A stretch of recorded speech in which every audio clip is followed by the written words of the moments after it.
Hi, Tom Hughes here of Lumen Electronics in Gemba, and welcome to part 2 of our Yellotools tour.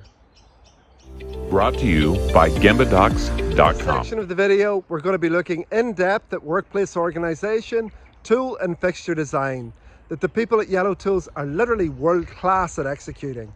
I recommend that you watch this with your team, because if you do, I'm sure you're going to find inspiration for how you could make improvements to what you do. And also, there's another level of understanding. I hope you get a flavor for the kind of mindset that produces these kind of improvements, this kind of excellent workplace. So enjoy the video. And just to say thanks once more to Michael Althoff and all the team at Yellotools, and also all the guys at Lumen Electronics that made this tour so fantastic. This is part 2 of what I think is going to be somewhere between 6 and 10. So subscribe to the channel if you want to make sure you don't miss future installments. Now, enjoy. We like this. Everything is labeled so you don't so cool. go through So that's how you pile organize of the things. And there's of course a little list. And look at that. Oh, wow. And look at this. I love that. It's easier in plexiglass and way cheaper and easier. Put the metal steel on it, and then you can really put each one where it's supposed to be. You know, everything looks the same. You know, and that's the. So you don't need a video for stuff like this because the whole thing is common sense. I love that. That's better than any kind of SOP. So the workstation. There's our Yellotools t-shirts by number. Our pressing yes, station. And that's all the decals. Just to tell And you. there's your purchase I mean, campaign. this is feel that All right. super gliding. You know, it's so cool. Oh, it's nice. How strong is it? What can it withstand? It's not step resistant, but it's cut resistant. You can't cut through. Jesus! Give him one. The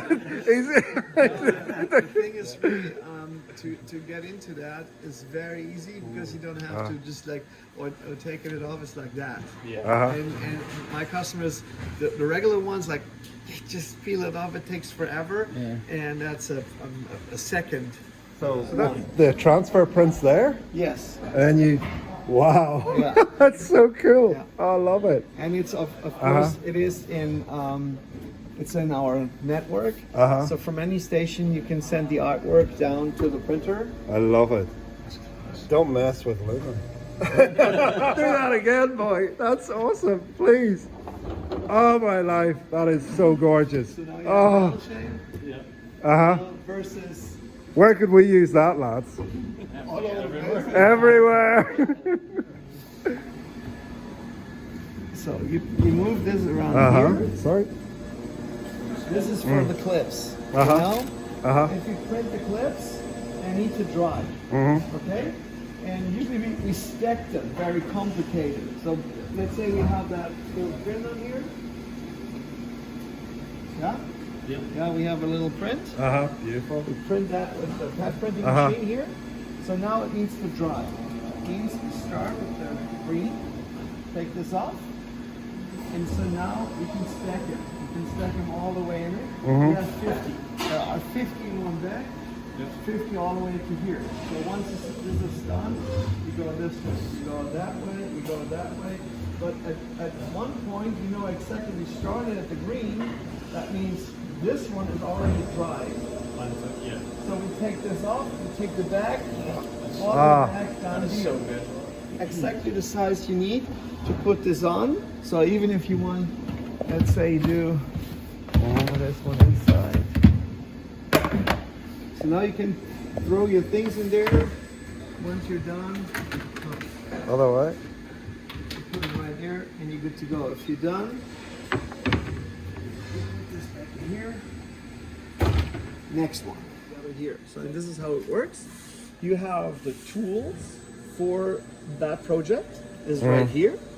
And from here, you have all the parts for it until the next color comes up. See, that's the red color, the blue color. Usually, now we don't need a tool for it. Usually here would be the tools for it, and then the next color starts. Yeah. Sometimes the colors are mixed because we need it for different applications. Yeah. So here's another one, and then you go from there. But I would like to show you that guy here. That's another fixed wood box. So this is one of the squeegees. That's one of the products we're making. But that one is special because it gets a magnet. Okay, so we have to put a magnet with the thumb in there. Yeah. Very careful, and then you slam it with a hammer. You have to be careful that it don't break, it's not too bad in. And then you have to put another one on the other side, but you have to make sure that you don't screw with the polarization of the magnet, because then it's not working, and you can't peel it back out. It's trashed out. Okay, so if there are 1,000 pieces like this in a monitor, I can tell you they don't want to do that. They're like, hey, you know what, 1,000, so it's 2,000 magnets then. Can you do 250? You do 250. Nobody really wants that. So these are the projects. These are the products we look at first. If there's something nobody really wants to do. Station is as easy as it is. It's genius as it is. So first of all, the magnetism thing. These are really strong magnets. Do me a favor. Take that one like this and put it on here. Come on. Yeah. Come on. Yeah. No? No. Turn around. Boom. Yeah. Boom. Okay.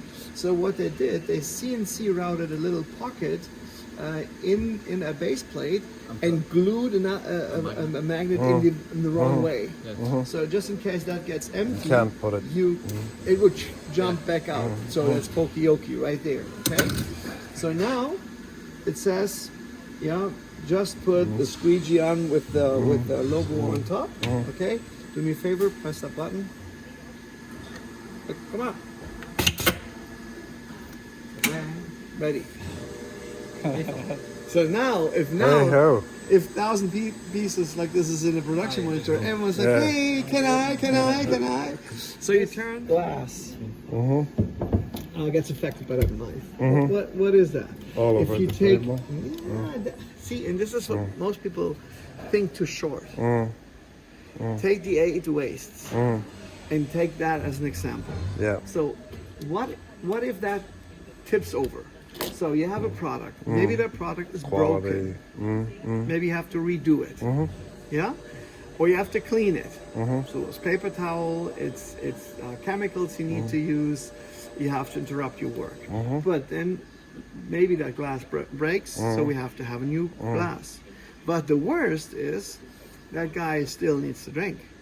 That means You don't get more water. he's going in the kitchen, refills the water, and comes back here. So that whole thing, it turns into a disaster. Yeah, and the solution is a 5 or 10 centimeter lift. Well, let's surface. So look at the cardboard boxes here. So can you tell me how big is the 26 box? Not by No? personally. No, I can't at the moment. So let's say you want to put that bottle in a box. Which box would you use? Honestly, Michael, no, I Yeah. probably had no idea. probably. 4 or So 8. yeah, let's give it a shot. Questions, Let's lots of take questions. the 8. Okay? No. Don't do it. I'm just saying. Let's take the 8. So you figure out it's not big enough. So what do? You put it underneath the table because you use it sometimes. For sure, you use it. No, you don't. You put it to the other ones down there. Or the box 8 is too big. Then you put some filling material in it. Who cares? No, we care. It's waste. So that's why we have visual control of it. That's what I was looking for. now Beautiful. I know I was exactly- looking for that. Oh man, Awesome I need to have the sauce. number 19 for it. Now I know. You know? And even with the zipper bags, you see the zipper bags are color coded and the zipper bags are is like this. Because I think the biggest misunderstanding. So I hope you enjoyed that. And as I said, if you want to make sure you don't miss the next one, then subscribe to the channel. And if your company's struggling with standards, look at gembadocs.com because I'm sure we can make your life easier. Take care. Thanks for watching. If you're ready to make standards fast and easy, visit gembadocs.com or download our app on Apple or Google Play stores.